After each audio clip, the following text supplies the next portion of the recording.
теңсіздіктер жүйесін шешейік. Екінші теңсіздігіміз квадрат теңсіздік болып тұрды. Бірінші теңсіздігіміз көрсеткіштік теңсіздік.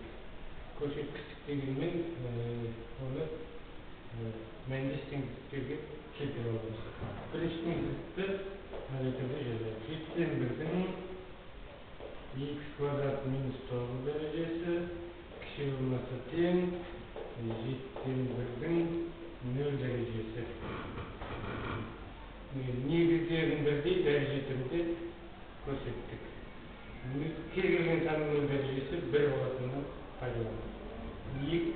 Осыдан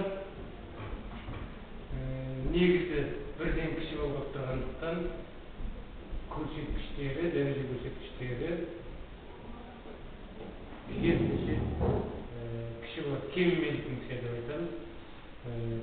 Сонда x квадрат минус 9 үлкен болмаса тең 0-ден деген теңсіздікке мәндес болатынына берген теңсіздігіміз.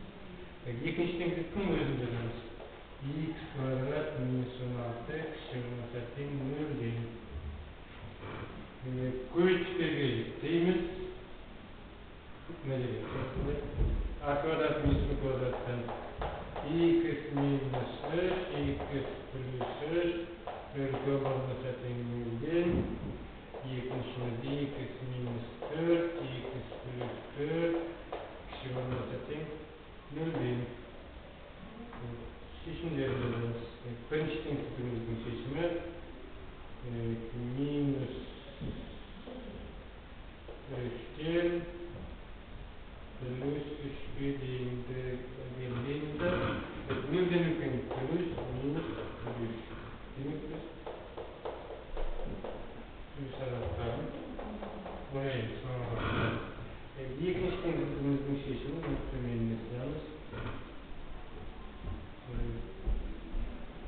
Минус 4-тен плюс 4 жібереміз. Үшінші аралығында плюс, минус, плюс. Бұл жерде 0-ден кіші деп тұр. Демек біз теріс аралығын штрихтаймыз. Қиыстырамыз.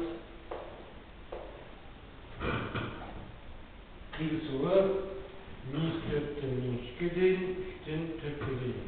Сонда жауабы